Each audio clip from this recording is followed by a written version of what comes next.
Effect in class quiz paper discussion இது okay கேள்விக்குள்ளே போவோம்.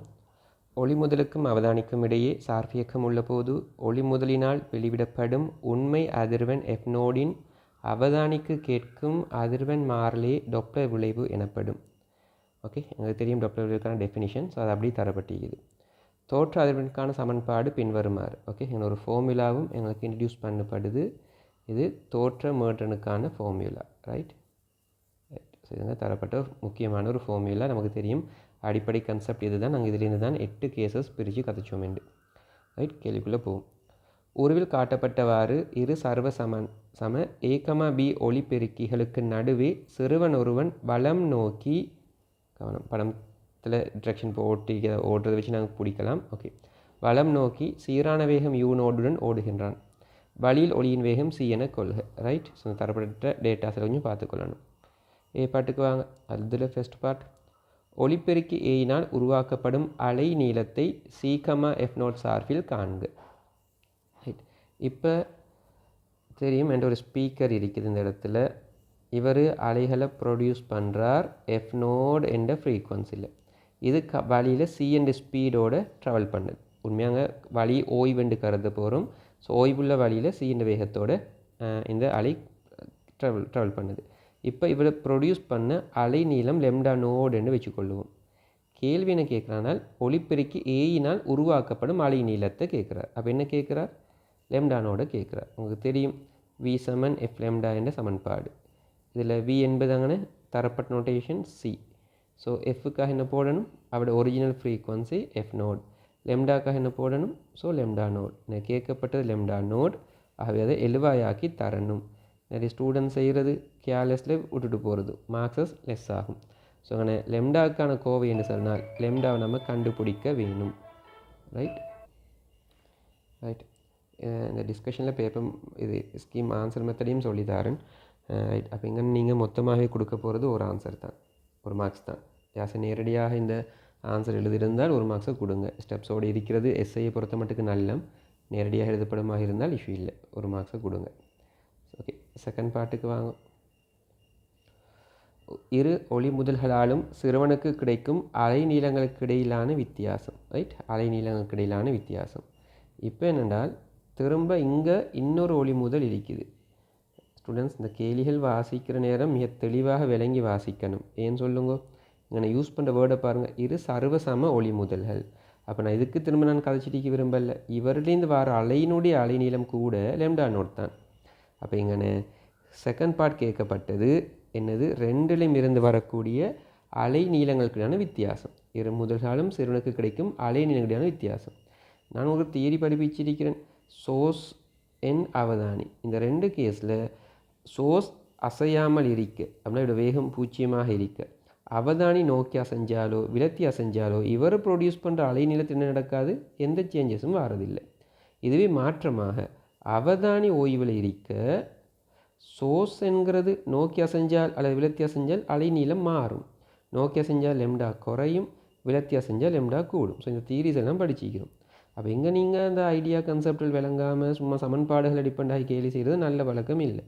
Okay, அப்போ இந்த தெளிவு இருக்கணும் கேள்வி செய்கிற நேரம். அப்போ எங்கே அவன் சொல்கிறதுல அலை நீளங்களுக்கு இடையிலான வித்தியாசம் என்றால் அசையாத ரெண்டு ஸ்பீக்கர்ஸை தான் கேள்வியில் யூஸ் பண்ணுறோம். அப்போ திரும்ப ஸ்டெப்ஸ் கூட நீங்கள் எழுத தேவையில்லை. எனக்கு தெரியும் ஃபர்ஸ்ட் இது ஏஎன்டி ஸ்பீக்கர், இது BNT speaker. AND speaker produce பண்ணின அலை நீளமும் லெம்டா நோட் தான். பிஎன்டி ஸ்பீக்கர் ப்ரொடியூஸ் பண்ணுற அலை நீளமும் லெம்டா நோட் தான். இந்த ரெண்டு அலைகளையும் அந்த அவதானி சிறுவன் ரீச் பண்ணால் அவனுக்கு கிடைச்ச வித்தியாசம் என்ன வாய்க்கும் என்றால் 0வாக இருக்கும். ஓகே, அப்போ இந்த ஐடியாவில் நீங்கள் நேரடியாக 0 போட்டது கூட இந்த இடங்களில் ஓகே. ரைட், பட் நான் 2 மார்க்ஸ் செலக்ட் பண்ணுறேன் இது தரதுக்காக. நீங்கள் மெத்தட் பேஸ்டாக சொல்லியிருந்தால் நல்லம் தான், உனக்கு ஐடியா இருக்கிறது திருத்துறதுக்கு விளங்கலாம். 0 போடுறதை விட கொப்பியாக மீக்கணுமே. ரைட், ஆகவே லெம்டா நோட்லேயும் கழிச்சு காட்டுற மாதிரி இருந்தால் ஒரு மார்க்ஸ், 0 வந்தால் ஒரு மார்க்ஸ், அது ஃபுல்லாகவே 0 போட்டிருந்தால் 2 மார்க்ஸையும் கொடுங்க. ஓகே, மூணாவது பகுதி, சிறுவன் சார்பாக ஒளிப்பெருக்கி ஏயினால் உருவாக்கப்பட்ட ஒளியின் வேகத்தை சார்பு வேக கோட்பாடை பயன்படுத்தி c, u நோட் சார்பில் காண்க. ஓகே, சிறுவன் சார்பாக. ஓகே, நான் சில நோட்டேஷன்ஸ் இன்ட்ரடியூஸ் பண்ணிக்கொள்கிறேன். சிறுவன் சார்பான்னு சொல்கிற நேரம் நான் பி என்ற நோட்டேஷன் இன்ட்ரடியூஸ் பண்ணுறேன் சிறுவனுக்கு. அலைக்கு சவுண்ட் தானே, இதை நான் ஒளி அலை என்று சொல்கிறேன், ஒளி என்று சொல்கிறேன். அது மாதிரி பூமியின் மேல் கட்டாயம் தேவை, அப்போ பூமிக்கு நான் ஈ என்று சொல்லி புவின்னு சொல்கிறேன். இவன் சார்பேக கோட்பாட்டை பாவித்து என்று ஒரு வேர்ட் பாவிக்கிறதால நீங்கள் நேரடியாக ஆன்சர்ஸ் எழுத இல்லாது. நீங்கள் சார்பேக கோட்பாட்டை அப்ளை பண்ணதை காட்டணும். நிறைய ஸ்டூடெண்ட்ஸ் சும்மா செய்கிறீங்க, ஆன்சரே நேரடியாக போடுறீங்க. இதுக்கு ஆன்சர் நேரடியாக போட இல்லாது, இதுக்கு நீ வந்து ப்ரூஃப் பண்ணணும். பிகாஸ் அவன் அதை மென்ஷன் பண்ணுறான், சார்பேக கோட்பாட்டை பயன்படுத்தி என்று. அப்போ அப்படி இருக்கிறதால இப்போ எனக்கு வேணும் சிறுவன் சார்பாக, என்ன சிறுவன் சார்பாக.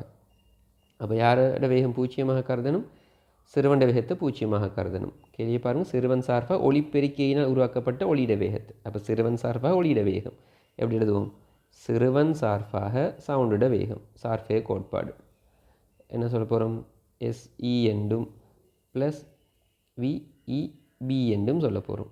இந்த டயக்ராத்தை நீங்கள் பார்த்தீங்களா இருந்தால் தெரியும். இந்த துண்டை மட்டும் நான் கன்சிடர் பண்ணுறேன் சரியா. என்ன ஒளிப்பெருக்கி ஏயினால் உருவாக்கப்பட்டது தானே கேட்குறேன். அப்போ கவனிச்சுக்கோங்க, இது தான் நம்முடைய ஸ்பீக்கர். இவரால் ப்ரொடியூஸ் பண்ணுற அலை சின்ற வேகத்தோடு போகுது. அப்போ நான் இதை நான் மென்ஷன் பண்ணலாம் எப்படி என்றால், பூமி சார்பாக சவுண்டோட வேகம் டயக்ராம் படி இங்கால பக்கம் சி. சிறுவன் என்ன செய்கிறான் என்றால் ஓடுறார், ஓகே, இங்கால பக்கம். அவனோட வேகம் என்ன சொல்லுங்கள், யூனோடு தாரன். அப்படி சொல்ல போகிறோம், பூமி சார்பாக சிறுவண்ட வேகம் இங்கால பக்கம் யூ. ரைட். இந்த சார்பேக கோட்பாடு நீ ஒருக்கா கன்சிடர் பண்ணினால் எனக்கு இதுதானே கேள்வி, இதுதானே கேள்வி. அது என்ன சொல்லும், விஎஸ்பி என்று சொல்கிறது. விஎஸ்இக்கு என்ன சொல்லுவோம், இங்கால பக்கம் சி.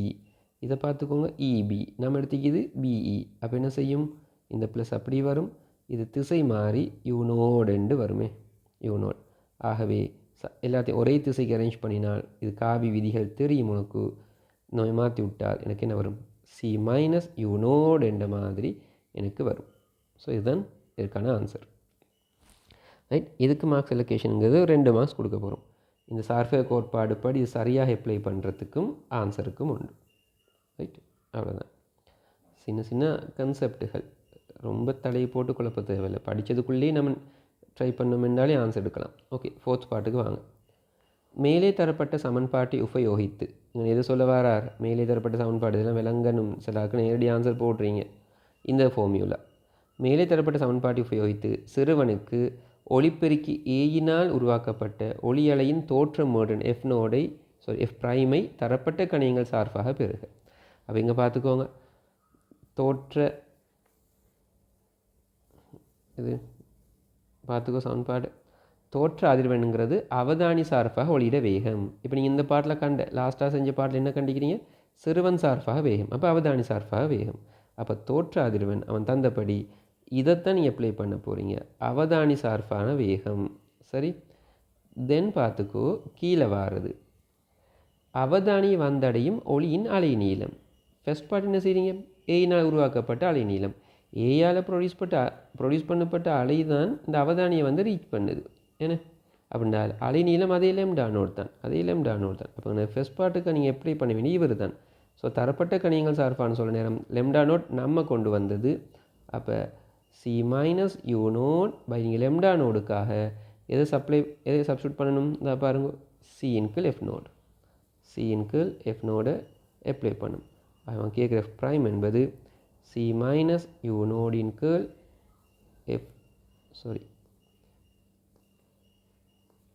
சிஎஃப் நோடு வரும்.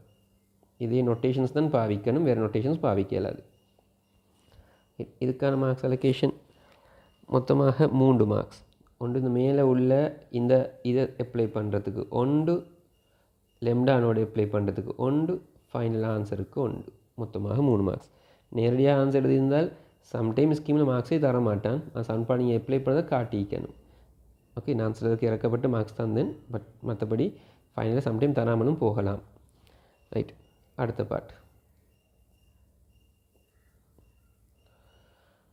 5வது. இவ்வாறே சிறுவனுக்கு ஒளிப்பெருக்கி பியினால் உருவாக்கப்பட்ட ஒளியலையின் தோற்ற மோட்ரன் எஃப் டபுள் பிரைமை தரப்பட்ட கணியங்கள் சார்பாக தருக. இப்போ வாங்க, இப்போ என்ன, அந்த சிறுவன் ஏலிருந்து பியை நோக்கி போய்க்கிறான். அப்போ அங்கே பி என்ற ஸ்பீக்கரை மட்டும் நான் கேட்குறேன். சிறுவன் என்ன செய்கிறார்? பியை நோக்கி மூவ் ஆகிறார். என்ன வேகத்தோட? யூனோட. இப்போ இவரால் ப்ரொடியூஸ் பண்ணுற அலை என்ன வேகத்தில் வரும்? சி என்ற வேகத்தில் வரும். இப்போ நீங்கள் சார்ஃபே கோட்பாட மறுக்கா யூஸ் பண்ண தேவையில்லை, உங்களுக்கு அந்த ஐடியா விளங்கும். இப்போ நம்ம ஃபஸ்ட்டுக்கு செஞ்ச நேரம் இந்த படத்தை பார்த்துக்கோங்க.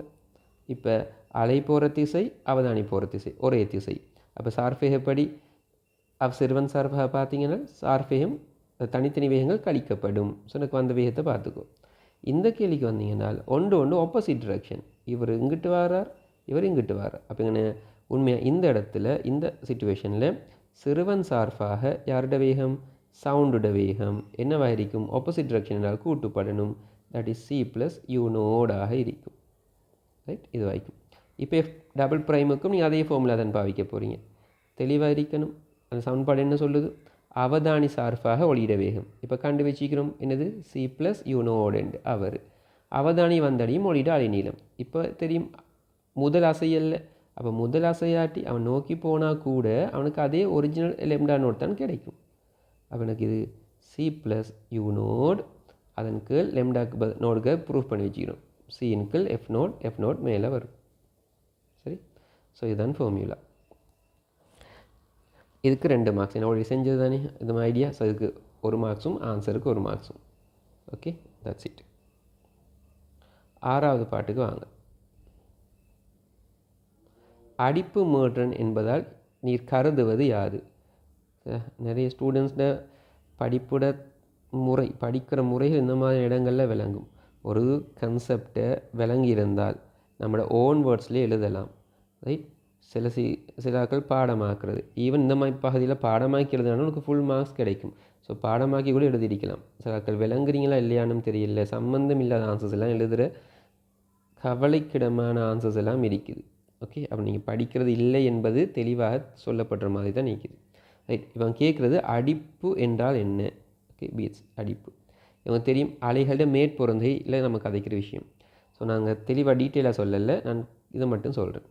அவங்க தெரியும் அடிப்பு நடக்கணும்னால் 2 அலைகளோட மீட்ரன்கள் அன்னளவாக சமனாக இருக்கணும்.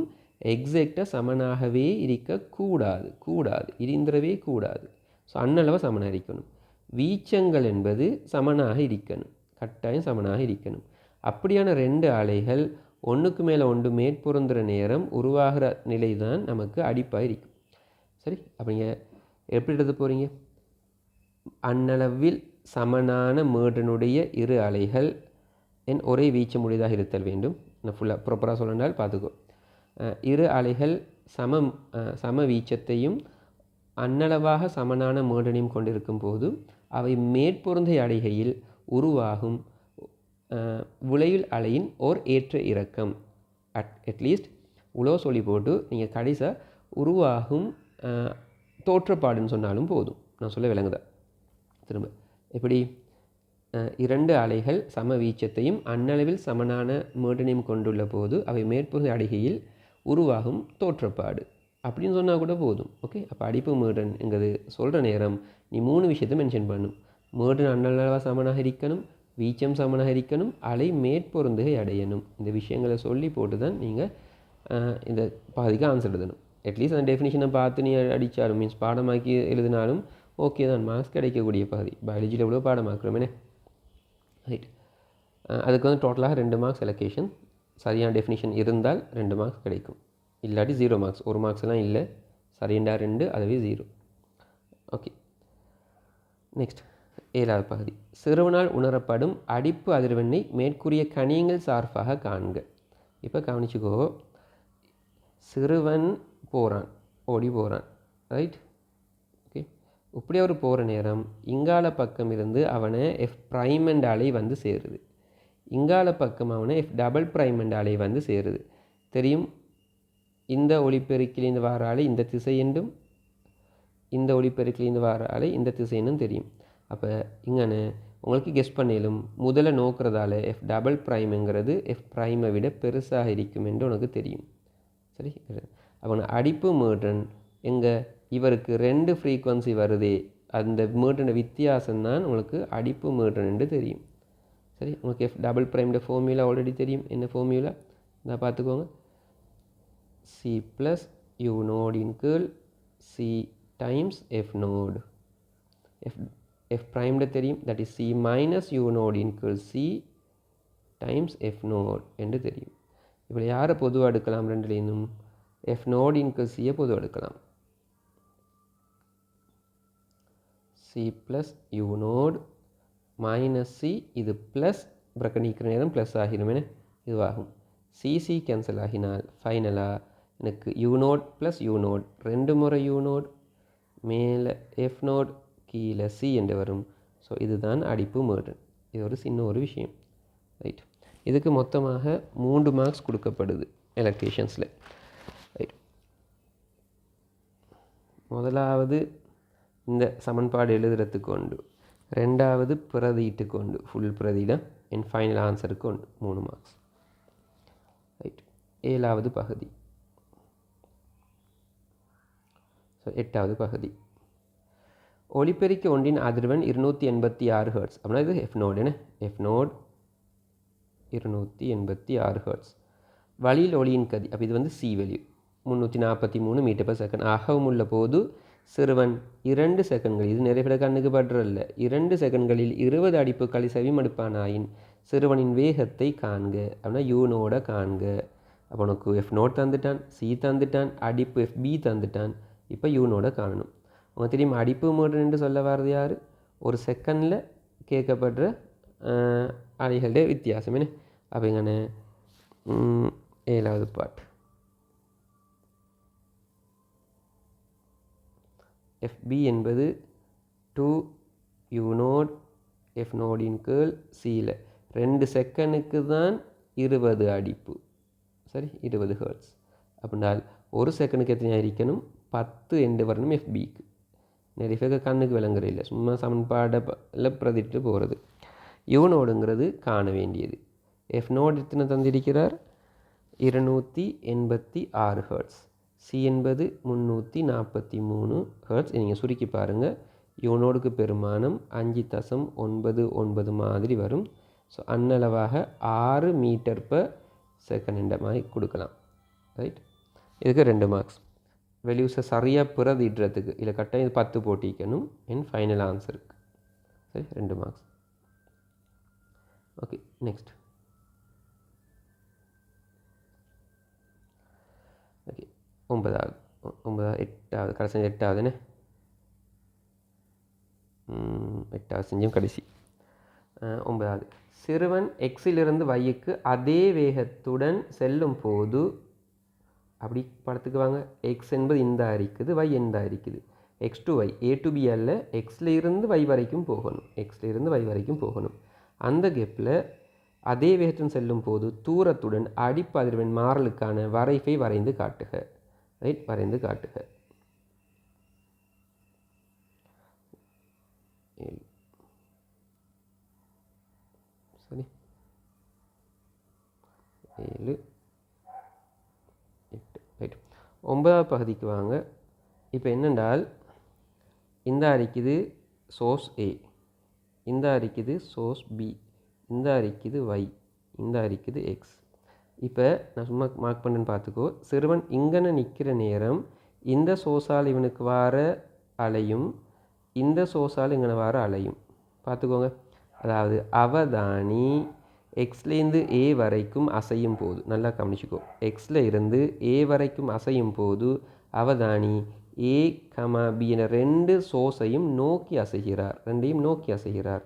அப்போ தெரியும் சர்வசமனான 2 முதல். ஓகே, கவனிச்சுக்கோங்க. இப்படி ஒரு சோர்ஸ் இருக்குது, அவதானி இதை நோக்கி அசைகிறார். அப்போ இது ஒரிஜினல் ஃப்ரீக்வன்சி எஃப் நோடு என்றால், இது நான் சும்மா சொல்கிறேன், தோற்றமுடன் எஃப் ப்ரைம். திரும்ப இன்னொரு சோர்ஸ் கொஞ்சம் தள்ளி இந்த இருக்குது, அதே மாதிரி சோர்ஸ். இப்போ அவதானி இங்கே நின்று அசைகிறார். இப்போ இதோட ஒரிஜினல் ஃப்ரீக்வன்சி எஃப் நோட் இவனை வந்து அடைகிறது திரும்ப எஃப் ப்ரைம் தானே. நமக்கு அந்த டிஸ்டன்ஸை பற்றி நாங்கள் ஒரி பண்ணலை, நோக்குகிறதா விலத்துகிறதா என்பது தான் நாங்கள் டாக்டர் எஃபெக்டில் படித்த கேஸ்.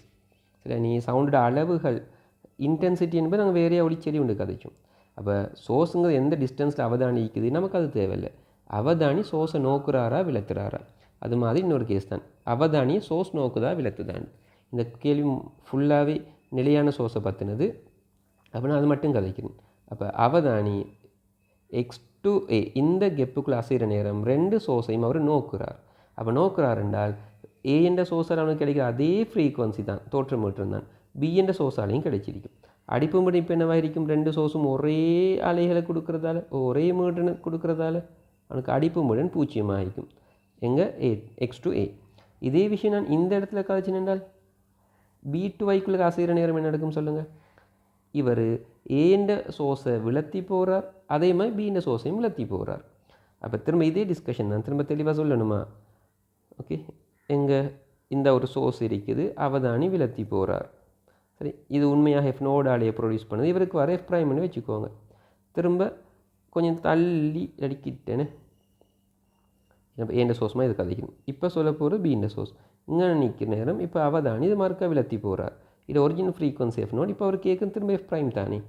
நான் டிஸ்கஸ் பண்ணுறது இந்த எஃப் ப்ரைம் வேறு, இது வேறு. நீ வேறு கேஸாக கதைச்சிடிக்கிறேன். சரி, ஆக எனக்கு இது டிஃப்ரெண்ட் ஆகிருக்கு. ஸோ ரெண்டு முறை ஃப்ரீக்வன்சி ஆகிருக்கு. அப்போ இப்போ கூட இவருக்கு என்ன நடக்கும் என்னால் அடிப்பு மீட்டன் 0 தான் அடிப்பு மீட்டன். அப்போ எனக்கு திரும்ப பி டு வைன கேப்பில் கூட அடிப்பு மீட்டன் 0. அப்போ ஏ டு பிக்கு போகிற நேரம் மட்டும் நமக்கு என்ன நடக்கும் என்றால் அடிப்பு நடக்கும். காரணம், ஒரு சோசன் விளத்துறார், அடுத்த சோசன் நோக்குறார். சரி, ஆகவே நமக்கு அடிப்பு நடக்குது அங்கே. அவன் கேட்குற கிராஃபை மிக தெளிவாக்கிடணும். நிறைய பேர் பிள்ளையாக்கியிருந்தீங்க. அதான் ஏன்னு எனக்கு தெரியல. அந்தளவு விஷயம் திங்க் பண்ண இயலாமல் படிக்கிறோம்ன்ற மாதிரி இருக்குது. ஓகே, எனக்கு அடிப்பு மீட்டன் வேணும்.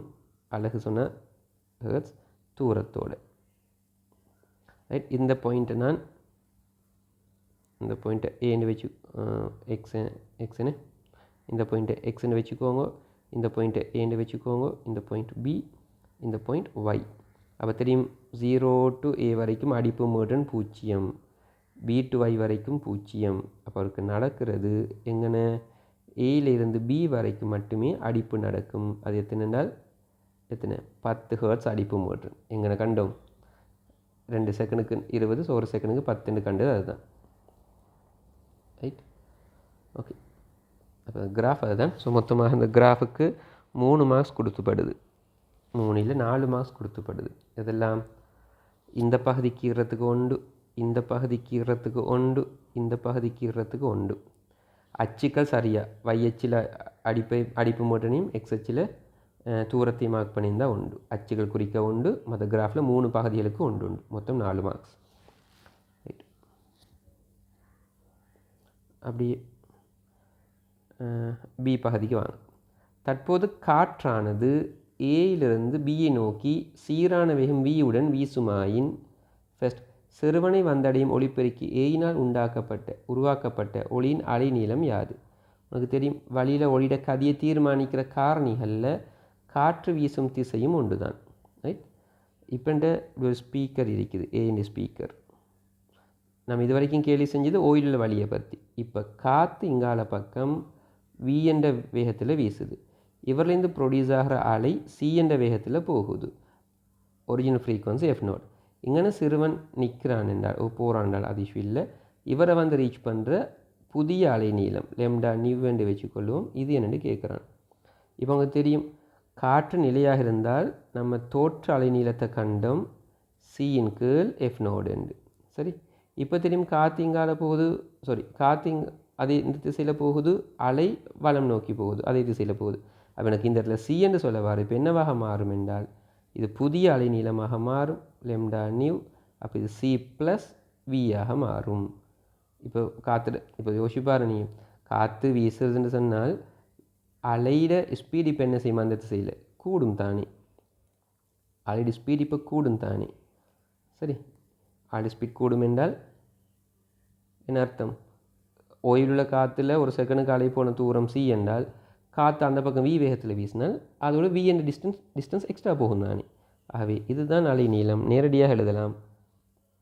சில ஆட்கள் வேறு ஏதாவது ப்ரூஃப்லாம் செய்கிறீங்க, தேவையில்லை. ஆன்சர் மட்டும் இருந்தால் 1 மார்க்ஸ் கொடுங்க. இதனால் லெம்டா நிவ் என்று சொல்கிறேன். Okay, right. Next second part. சிறுவனை வந்தடையும் ஒளியின் அதிர்வெண் யாது? இப்போ திரும்ப என்ன போகிறோம்? Fundamental idea. அவதானி சார்பாக ஒளியிட வேகம் என் சிறுவன் வந்தடைகிற இது. ஓகே, அப்போ நம்ம இப்போ செகண்ட் பார்ட்டுக்கு வந்தீங்களா இருந்தால் இது ஃபர்ஸ்ட் பார்ட். செகண்ட் பார்ட் சிறுவனை வந்தடைகிற வேகம் என்று வர நேரம் சாரி மீட்டர் என்று சொல்ல நேரம் தோற்ற மீட்டருங்கிற நேரம் எஃப் ப்ரைம் நியூ என்று சொல்ல போகிறேன். இப்போ நீங்கள் வளமையாக ஃபெஸ்ட்டுக்கு என்ன ஃபெஸ்ட்டுக்கு முதல் அசையாம நின்று காற்று ஓய்வில் இருந்து காற்று ஓய்வா அப்போ நான் வீணை சொல்கிறது பூஜ்ஜியம் இருந்து இவர் விளத்தி போனால் இவரோட தோற்ற மீட்டருக்கு ஃபார்முலா எழுதணும். சி மைனஸ் யூ நோட் அதன் கேர்ள் எஃப் அதன் கேர்ள் சி இன்ட்டு எஃப் நோடுன்னு எழுதணும் காற்று ஓய்வில் இருந்தால். இப்போ காற்றுங்கிட்டு போனால் நமக்கு இப்போ சி என்ற இடத்துக்கு நீங்கள் என்ன போட போகிறீங்க சின்ற இதுக்கு பதிலாக இந்த செஞ்சு இந்த வேலை செய்ய போகிறாய். அப்போ எனக்கு இப்போ ப்ரைம் நியூங்கிறது சி வராது சிக்கு ப்ளஸ்ஸாக சிக்கு பதிலாக சி ப்ளஸ் வி வரும் மைனஸ் யூ நோட் அது அப்படியே வரும் கீழே உள்ள சிக்காக வேண்டியும் என்ன போடணும் சி ப்ளஸ் வி போடுவீங்க டைம்ஸ் எஃப் நோட் என்று வரும். ரைட் ரைட் இதுக்கு மொத்தமாக 2 மார்க்ஸ். ஒன்று இது சரியான சி ப்ளஸ் வியை மேலேயும் கீழே புறதிட்டத்துக்கும் ஃபைனல் ஆன்சருக்கும் ஆன்சர் வந்தீங்கனாலே 2 மார்க்ஸ் கொடுங்க பரவாயில்ல. 3வது பகுதி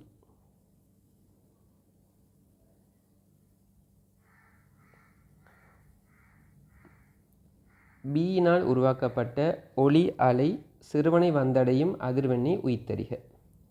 உருவாக்கப்பட்ட ஒளி அலை சிறுவனை வந்தடையும் அதிர்வெண்ணை உய்த்தறிக. ரைட் இப்போ பியால் வருது. இப்போ உங்களுக்கு என்ன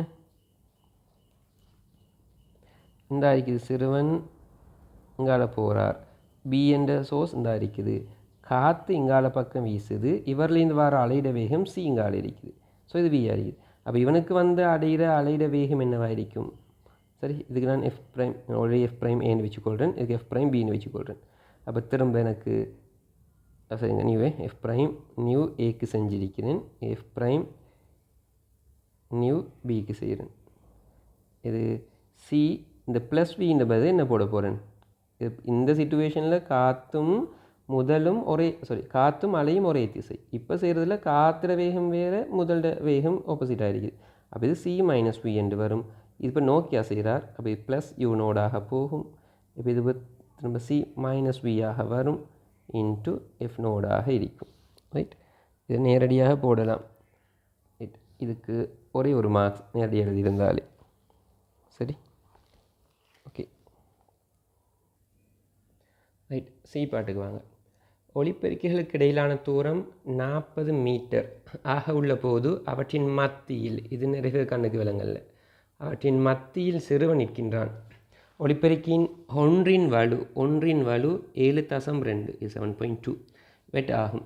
ஒளிப்பெருக்கி புள்ளி ஒளி முதல் என கொள்க. அதில் ஃபர்ஸ்ட் பார்ட் சிறுவனுக்கு கேட்கும் ஒளியிட செறிவு யாது π/3 எடுக்கட்டுமா. இப்போ கவனிச்சுக்கோ இந்த அறிக்கைது அந்த ஏ என்ற சோர்ஸ் இந்த அறிக்கைது பி என்ற சோர்ஸ் ரெண்டும் சர்வசமனானது. இது ரெண்டுக்கு இடப்பட்ட தூரம் 40 மீட்டர். ஆனால் சிறுவன் நிற்கிறது இப்போ சரியாக சென்ட்ரலில் நிற்கிறார். அப்போ இந்த தூரம் என்ன 20 மீட்டர் இந்த தூரம் 20 மீட்டர். ஓகே இது ஒன்னோட பவர் 7.2 வெட் இது ஒன்னோட பவர் 7.2 வெட். அப்போ சிறுவனுக்கு கேட்குற ஒளிச்செறிவு யாது இவரால் வந்து கேட்குற ஒளிச்செறிவு ஐ என்றால் இவரால் வர்றதும் ஐயாக இருக்கும். காரணம் சர்வசமனானது. அப்போ ரெண்டும் ஐ. அவனுக்கு ஐட ஃபார்முலா தெரியும் தட் இஸ் பிஎன்கள் ஏ என்று தெரியும். நம்ம இது வட்ட பரப்பல்ல கோள பரப்பாக கருதணும்னு நான் தியரியில் தெளிவாக சொன்னேன். ஸோ அப்போ 4πr² என்று வரும். அப்போ ஒளிச்செறிவு கேட்குறான் பிங்கிறதுன்னு ஒரு இதுக்கு 7.2 4 பைக்கு 3 எடுக்கட்டுமாம். ஆர் என்பது சோர்ஸுக்கும் அவதானிக்கப்பட்ட தூரம் என்ன போடணும் 40 அல்ல 20 மீட்டரை வர்க்கம் போடணும். இனி சுருக்கி பாருங்கள். இதுக்கு ஆன்சர் 1.5 தர 10⁻³ வெட் மீட்டர் -2 என்று வரும். ஆனால் கேள்விக்கான ஆன்சர் மொத்த ஒளிச்செறிவு தான் ஐ டோட்டல். அப்போ 2 முறை ஐயாக இருக்கணும். அப்போ ஆன்சர் 3 தர 10⁻³ வெட் மீட்டர் -2. ரைட் இதுக்கான மார்க்ஸ் எலோகேஷன் 3 மார்க்ஸ் கொடுங்க. ஒன்று பிரதிடு சரியாயிக்கணும் எல்லா பிரதிடும் சரியாயிக்கணும். ஓகே அடுத்தது இந்த ஐக்கான்றது ஒரு ஐக்கான்றது என் ஃபைனல் ஆன்சர் 2ஆல் பெருக்கி கொடுக்குறதுக்கு ஆன்சர் சரியாக வந்து ஸ்டெப்ஸ் எல்லாம் ஓகே என்றால் 3 மார்க்ஸையும் கொடுங்க. ரைட் லாஸ்ட் பகுதி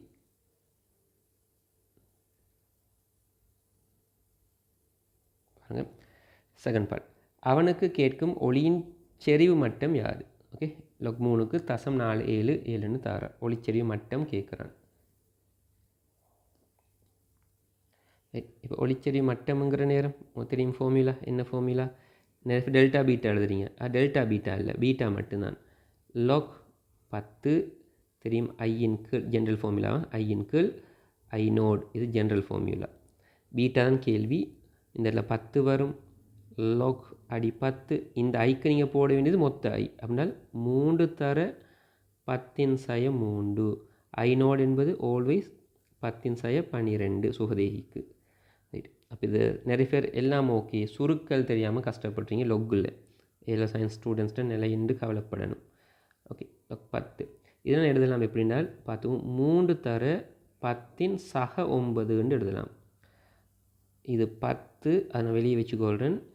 மடக்கைக்குள்ளுக்கு 2 நம்பர் பெருக்கப்பட்டால் மடக்கை வேல்யூஸ் என்ன செய்யணும்? கூட்டணும் என்று உங்களுக்கு தெரியும்.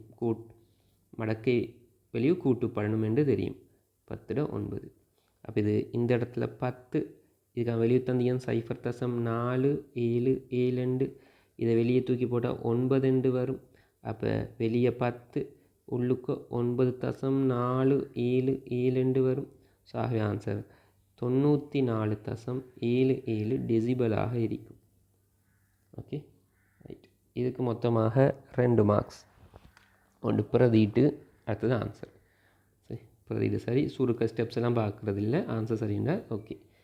பிரதிட்டுக்கும் ஆன்சருக்கு 2 மார்க்ஸ். ஸோ மொத்தமாக 30க்கு புள்ளிகள் வழங்கப்பட்டு இருக்குது. ஸோ இந்த டிஸ்கஷனில் உள்ள டவுட்டுகளை வேணால் மெசேஜ் பண்ணி கேட்கலாம். அது மாதிரி கேர்லெஸ் மிஸ்டேக்ஸ் என்று நீ கண்டுபிடிச்சால் இதுக்கு பிறகு அப்படியான மிஸ்டேக்ஸ் வராமல் திருத்திக்கோங்க. Good luck students.